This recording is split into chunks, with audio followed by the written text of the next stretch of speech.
Alhamdulillahi Rabbil Alameen. As-salatu was-salamu ala Rasulihil Kareem. Bismillahir Rahmanir Rahim. So we will continue our discussion on Surah Baqarah. We've completed up to Ruku number 28. So now we are Ruku 29 and onwards. So let me just ask you, it's been a few weeks since we had our last session. And in that last session, mashallah, you presented very well the lessons that you've learned and the new things that you've sort of figured out. But what are the three? So we are in the second half of the surah, where the address is now more directly to whom? To Bani Israel or Muslims? Now it's more directly to Muslims. And there are three themes that are intertwined. What are those three themes? So one is basic beliefs. The other is, so the basic framework of Sharia law related items. And the third is jihad. So struggling, jihad in Allah's cause. And we'll see those three themes because we are still in the second half or second segment of the surah. So now we are starting Ruku number 29. And the purpose of this, these discussions and discourse isn't to go into the details of the rules and regulations, but at least just to understand what is being said and maybe the spirit behind these. So in Ruku number 29, there is a lot of discussion on divorce and the rules around divorce. And I'm not going to read this because there are many, fatwas on divorce and there's a lot of discussion. So that obviously we need to be generally aware of the rules, but if and when a situation arises, then one asks the experts. But what I do want to emphasize is a few things. In the middle of all these ayat, so talking about divorce, but there is a constant emphasis on being good to the other person, on fearing Allah, because it's a very messy, all of us have in some cases seen divorce or divorce related matters. That's unfortunately when we behave like the worst kind of people, unfortunately. And obviously Allah's created us, so Allah knows what we are like, and Allah's constantly reminding us that we should fear Him and know that Allah is knower of everything. Because in a divorce setting, people can be, very, mean and, backbite and, do things to hurt the other person deliberately. And there is this constant emphasis in the middle of all the rules that fear Allah and know that Allah is knower of everything. And I'll, show you more examples. Then another aspect that is emphasized, neither shall a mother be made to suffer because of her father. And so no person is burdened with more than, I'll just read this. This is one ayat number 233. And the mothers shall suckle this is still in the context of divorce. And mothers shall suckle their children for 2 complete years for those who wish to complete the suckling. And upon the father is their mother's provision and their clothing in a fair manner. No person is burdened with more than his capacity. Neither shall a mother be made to suffer because of her child, nor the father. And on the father's heir is a duty like that in case father dies and the responsibility goes to the heir. So the point here is that even if there is a divorce, there is emphasis that on the father there's a responsibility to look after the mother if she is nursing the child. And you might have seen in divorces, the ex-husband and wife often use the children to hurt the other person. And here, explicit, neither shall a mother be made to suffer because of a child nor the father. So here there are explicit instructions that, okay, man and woman did not get along. Unfortunate, but that's the way it is. But they should not use the children to hurt the other person. Not the mother, not the father. And often, even I've seen in religious families or seemingly religious families, rules like this are ignored. So the woman might just say bad things about the father to the child, and the father will say bad things to the children about the mother. And these are things that completely go against the explicit orders in the Quran. Then just more on this. So there are again rules and regulations. And this is pretty long because it's an important matter. Another point, so this ayat number 236 is in the context of if there is no blame upon you if you divorce women whom you have not touched nor specified for them an obligation. So this actually raises another interesting point. In our context, what we say is the nikah is done, but the rukhsati is not done. Right? So that's a perfectly normal and fine thing to do. But even in this situation, the mahar which the man needs to give, that is promised. So and make a provision for them, the wealthy according to his means and the poor according to his means, in a fair manner, a duty upon the good doers. So in this case, again, there's a responsibility on the man to provide something. Then the next ayat. So in this case, if there is rukhsati, there's a nikah but no rukhsati, then the mahar is reduced to half. So let's say a full mahar of, let's say 1 million was agreed, but then the amount that's due is half. But it is being suggested to the woman, if you forego, it's nearer to righteousness. And do not forget the graciousness among you. Indeed, Allah is all seer of what you do. Again, constant reminder, both parties try to be nice. Try to do as much as you can. So I feel that these are very powerful messages. And then in the middle of, so this ayat on divorce is now ending, or the segment on divorce is ending with this Inna Allah bima ta'amaluna basir, that indeed Allah is seeing everything that you're doing. Because people think that they might be doing whatever and Allah is unaware. That's how people seem to be acting. But Allah is reminding us that He sees everything that's going on. And then here now, seemingly unrelated, guard strictly the prayers, and especially the middle prayer, and stand up before Allah devoutly obedient. And if you fare, then pray on foot or while riding. But when you are secure, then remember Allah, and He has taught that which you did not know. So very suddenly talking about divorce, and now coming to guard your prayer, be conscious of Allah. So what do you think is the link? Allah is all seer of what you do. And then Hafizu ala salawati was salat al wusta. Everything in the Quran is linked. It's just whether we can find that link or not. So any idea?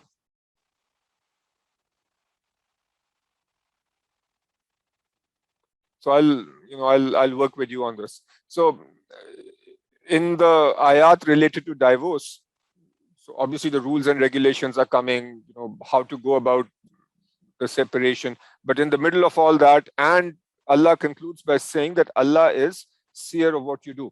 So there is an emphasis on being God conscious, being Allah conscious in our actions, even when we are going through very difficult emotional and personal situations. What does salat do? Yeah, Allah, salat is our salat properly done is this close connection between a person and Allah, right? And if one is doing salat properly, it's a constant reminder that Allah is watching me and all my actions Allah is seeing, right? Because in the salat, we are actually talking to Allah if we really concentrate and think about what we are doing. So that's one of the links.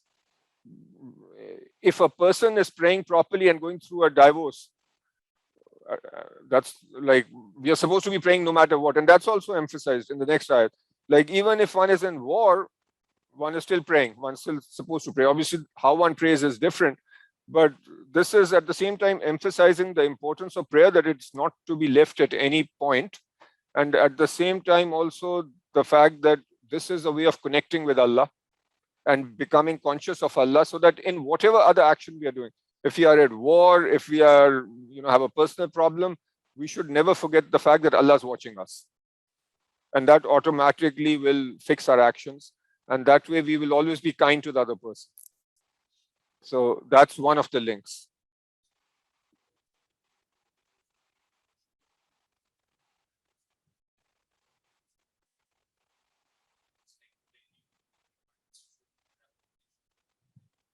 Excellent point.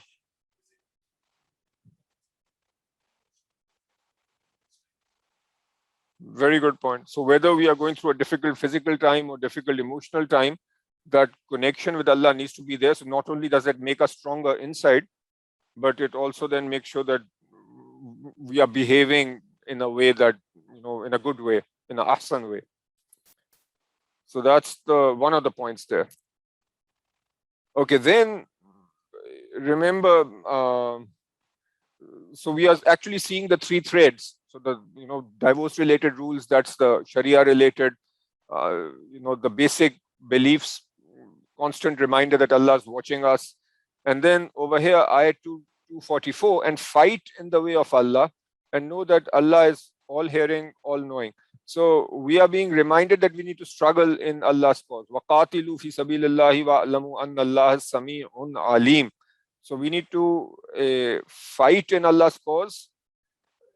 And then I'll read the next one, then I'll ask a few questions here. Who is the one who will lend to Allah? Manzal lazi yuqridullah qardan hasanan. Who is the one who will lend to Allah a goodly loan so that He multiplies it for him manifold, and Allah withholds and grants abundance, and to Him you will return.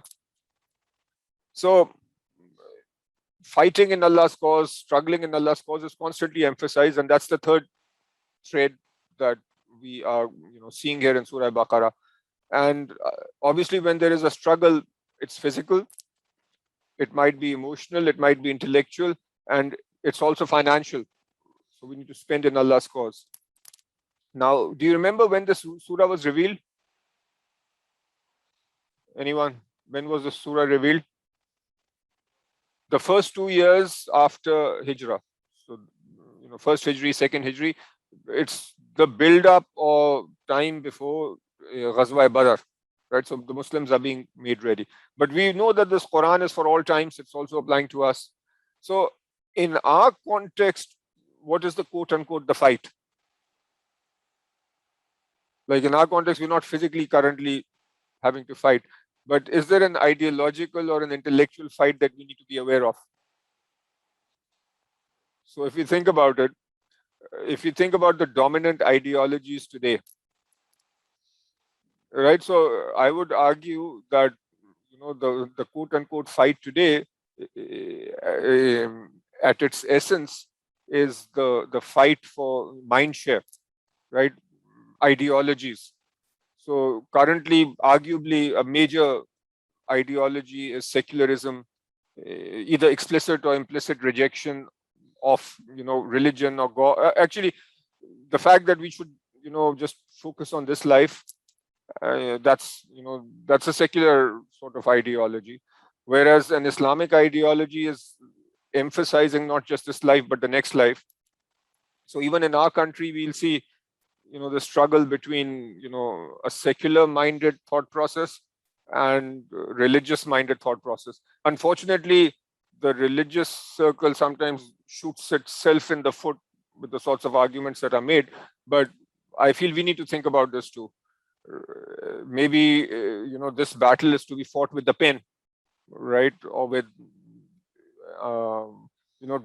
trying to get across the Islamic ideology also. So first understanding it and then communicating it. So that's something to think about.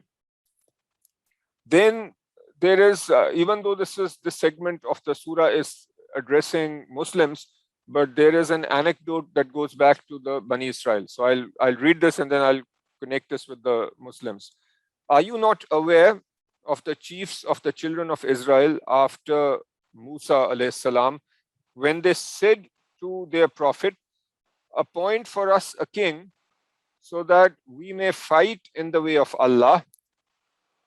And then the prophet at the time said, would you perhaps refrain from fighting if it was prescribed upon you? And then the Bani Israel said, why should we not fight in the way of Allah? Verily, we have been driven out from our homes and our children. So, and then Allah comments, so when fighting was prescribed upon them, they turned away except a few among them, and Allah is all knowing of the wrongdoers. So what happened here is, so as you probably remember from our earlier discussions, Hazrat Musa alayhi salam left Egypt with the Bani Israel, and then they moved to the Sinai Peninsula, and they were wandering. And then Hazrat Musa alayhi salam, Hazrat Harun passed away, and the next generation came. And with the Bani Israel, after Hazrat Musa, the prophets kept coming. The people of Bani Israel, at some point, the details are not given here, but at some point they said that appoint for us a leader so we can go fight, so we can fight and reclaim Israel, or reestablish ourselves. So then the prophet of the time said that, okay, here is a king who's being appointed for you. But what Allah is saying, when the time to actually fight came, then they stepped back. And what's the lesson for us? When danger is not imminent, we appear to be very brave. So we say, okay, if the opportunity comes, we'll be there. But when that opportunity comes to actually struggle, then what do? then we back off. So that's a mindset. And why is that being so? If we just think about this first in the context of the Prophet ﷺ and the Sahaba of the time, and then we look at it now. What's the lesson? What is Allah trying to say to the Prophet and the Sahaba through this? Because they are the first audience that's receiving this. Yeah, exactly. So the war is coming, literally, right? So things are heating up between the Muslims who are now in Medina and the Kuffar. So it's very clear that something big is going to happen. So through stories like this, the Muslims are being prepared that, look, don't do what the Bani Israel did. And that's the whole theme coming along, right? So now, even though the Muslims are being addressed, but the theme is, don't do what they did. When the opportunity comes, you go out and fight. And the same for us. We are being told to be brave, right? When things come, we have to stand up. But to be brave, before that, we have to build ourselves, to build our own iman, build our own emotional strength, and then we can deal with difficult situations. All right. Moving on. Okay, then there is something also interesting. The king, so I hope you realize, and if you don't, then you learn this. So all this is happening before Hazrat Dawood and Hazrat Sulaiman. So during the time of Hazrat Musa, the Bani Israel were not dominant. They were still wandering around. They did not have power. Then over a few generations, they became stronger. And the prophets kept coming, but a prophet is different from a king. So the prophet of the time, through Allah, received the revelation that a king is being appointed, and the king that was appointed was this person named Talut. Let me see if this is coming. Okay, and their prophet said to them, indeed, Allah has appointed for you Talut as king. They said, how can he have kingship over us while we are more entitled to kingship than he, and he has not been given abundant wealth? So Allah appointed somebody, and then the question was, why him? And that's sometimes also the sorts of thought process we go through. So why him? And then the prophet said, Allah has chosen him over you. He has increased him abundantly in knowledge and physique. So Allah gave the criteria. The criteria is not wealth. The criteria is strength and knowledge. And those are good things to have for a leader. And Allah gives his kingdom to whom he wills, and Allah is all encompassing, all knowing. So the king was appointed, king was Talut. And when they set out for war, here's another point I want to make, and I'll see what I'll read this and then think about what's Allah telling us here. So Talut said to the forces, indeed, Allah will test you with a river. So whoever drinks from it is not of me, and whoever does not taste it is indeed of me, except the one who takes in the hollow of his hand, so just takes a little bit. Then they drank from it, except a few of them. Then when Talut crossed the river with those who believed with him, they said, we have no strength today against Jalut. Jalut was the sort of the strong man from the other army. So what do you think is the lesson here? So Talut is saying to the forces, the king for the Bani Israel is saying, okay, we are crossing this river, probably all thirsty. He gave an order that you can just have a little bit and that's it. But some people listened, many people did not listen. So what's the lesson here? The lesson is discipline, right? And if somebody is being appointed as a leader, one has to follow the leader and one has to be a disciplined group. So among other lessons, that's a primary lesson. So anyway, this is actually where the famous story of David and Goliath. So in the Arabic tradition, Dawood and Jalut, and there are actually books even written on this. But what happened there? This is Hazrat Dawood alayhi salam. So he was a small kid at this time. He was a shepherd, and he used a creative method to kill Goliath or Jalut. The Jalut was this very strong, person who had never been beaten before, very arrogant. And Hazrat Dawood alayhi salam was a little kid, but he was an expert, with a slingshot. So he used a slingshot to kill Jalut. And this is slightly tangential, but they also business people also use this as a story. How do you think business people take lessons out of this? Sometimes young, nimble people, with creative new solutions can win, right? So there is this traditional way of doing things, which is fighting with, a sword and so on. And here you have this nimble young person comes with a totally different method, doesn't follow the same rules that the existing players are following, comes up with his own different rules that people were not aware of before, and uses that to win. Right? So there are many lessons in this. And obviously he was very brave. Okay. Then this surah continues. O you who believe, spend of what we have provided you before a day comes when there will be no bargaining, no friendship, and no intercession. And the deniers, they are the wrongdoers. So I don't know how many times in this surah, many times this thing comes on spending in Allah's cause.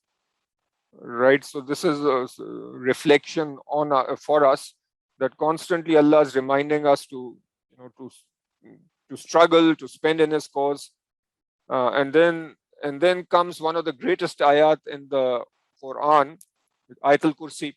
So again, the struggle element, physically, with money, intellectually, is being intertwined with the basic belief set. So what is so special about Ayatul Kursi? Hamza? So Ayatul Kursi, what's special about Ayatul Kursi? Why does it have such a high status? Any idea?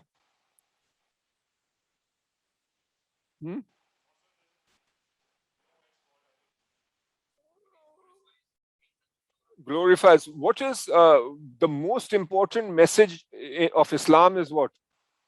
Tawheed. And Allah, Tawheed, the oneness of Allah and the attributes of Allah. So what is this ayat about? It's about Allah and His attributes. Allahu la ilaha illahu. So that's Tawheed, right? There is no God except Allah. Al-Hayy. What does Al-Hayy mean? Al-Hayy is the ever living. How is that different? How is Allah's living different from our living? Our life is given to us, right? So we have a life. So our life is given. So we don't. Al-Hayy is the ever living. So Allah's always been there, always will be there. We can't even comprehend what that means. But life for Allah is intrinsic attribute of Allah. But life for us is something that's given to us. Al-Qayyum, the sustainer of all that exists. He never gets tired, he never sleeps. And you know that we are supposed to recite this before we sleep, right? And it's another reminder that Allah is always there, always, fully aware. And we obviously, we get tired, we sleep. Lahu ma fis samawati wa ma fil ard. Everything belongs to him. And this also connects with the theme that came before and the theme that will come after. We are told that we should spend in Allah's cause. And right where the surah begins, it's spend of what Allah has given you. Right? So this is an emphasis here that everything actually does belong to Allah. In reality, we are just temporary custodians. So if we spend in Allah's cause, it's only spending His money in His cause. So manzal lazi yashfa'u indahu illa bi izni. So who is the one who can intercede with him except by his permission? So do we have a concept of intercession in our religion?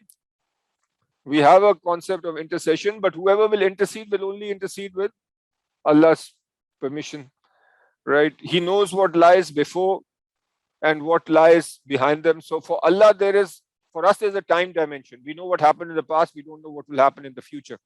But for Allah, that limitation is not there. He knows everything in the past and everything in the future. Okay. His throne extends over all the heavens, and the guarding of both of them does not tire them. He is most high, most great. So anyway, this is at the heart of our Aqidah. And obviously our entire deen starts with the Aqidah, with the basic faith, and this is central to that. Okay. This next point that I'll highlight here, so in number 35, I'm going to read this to you, and then this is sort of going to Hazrat Ibrahim alayhi salam. So I'll ask you what the logic of this is. Are you not aware about the one who argued with Ibrahim alayhi salam about his Lord, because Allah gave him the kingdom? When Ibrahim alayhi salam said, "My Lord is the one who grants life and causes death," he said, "I too give life and cause death." Ibrahim said, and I don't know if you know in the tafsir to this, so there were two convicted criminals. The king brought them both, said, "Kill him and let him go." And then he said, "Okay, I grant life, and I kill who I want to kill."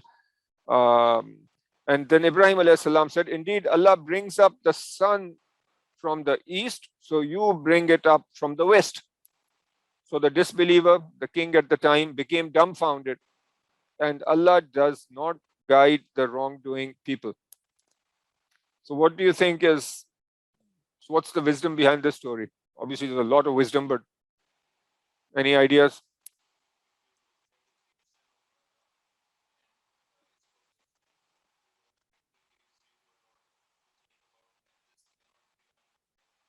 Very good. So one idea is that obviously forcing us to think about creation and what God's done. Any other lessons? It is touching on the shirk element also, in the sense that Allah is the one who is actually doing this. Any other ideas? Yeah, this was a dialogue with Namrud. This is also highlighting the use of reason in faith, right? So Hazrat Ibrahim alayhi salam is having a discussion, argument, counter argument, right? So that highlights the importance of reason also in our religion, right? You don't say, "Okay, this is it and that's it," right? Just believe and that's it. There is also a point that Allah does this. It doesn't just happen on its own. If you think you can do it, if you think you're all powerful, cause the sun to rise in the west.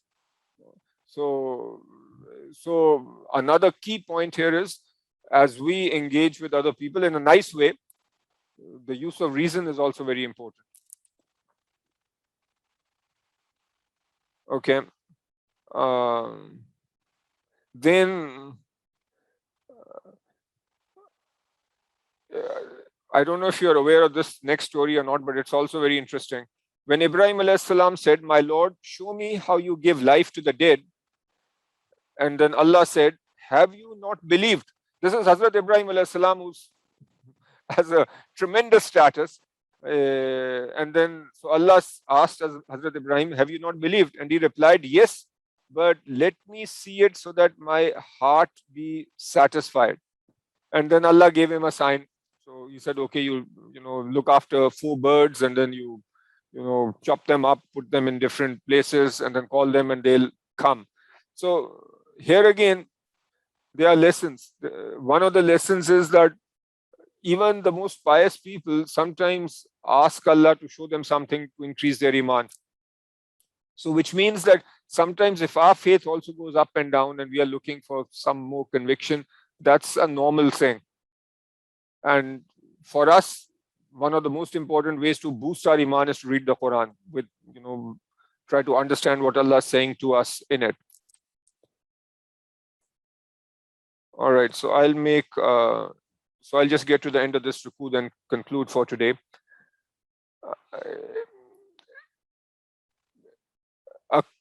So on ayat 263,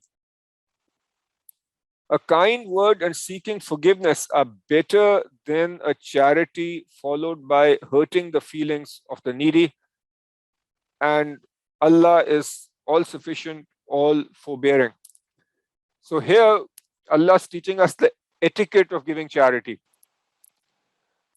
If somebody is helping somebody else and then following that up with some statements that show him or her as being superior and the other as inferior, or hurting the feelings of the other person, that is worse than not giving any charity. So in fact, just being kind is better than charity that's followed by unpleasant words. So this is so important. So in being charitable, we need to also be humble, because again, this connects. How does this connect with Ayatul Kursi and the other lessons? The connection is everything that we have is not actually ours. It's just a blessing from Allah that we are giving. So very important, constant emphasis on being kind and generous and being concerned about the feelings of others. "O you who believe, do not make your charities worthless by reminders of your generosity and by hurting the feelings of the needy, like the one who spends his wealth to be seen by people and does not believe in Allah and the last day." Okay, so this is so powerful. And if you think about it, a lot of charity happens today. Okay, you donate money to XYZ, and then the building will be named after you. So there might be some logic to it, but so much charity is done so that the world sees, okay, so and so is giving charity, and so and so is a good person. But all that's being, like, Islamic mindset is completely different. All right, so Allah is saying then the example is like that of a smooth rock on which is dust. Then heavy rain fell on it and left it bare. They have no control on anything of what they have earned, and Allah does not guide the disbelieving people. So people who do charity to be recognized in this world, they will get their recognition in this world, but for the next life, they are not taking anything forward. So the lesson to us is, when we do something good, we should try very hard to make sure that our intentions are clear, our intentions are purely for Allah. All right. So that gets us to the end of ayat number 30, ruku number 36. And in the next session, we'll wrap up Surah Baqarah, and if we get time, we'll start Surah Al Imran. All right. Any questions or comments on this?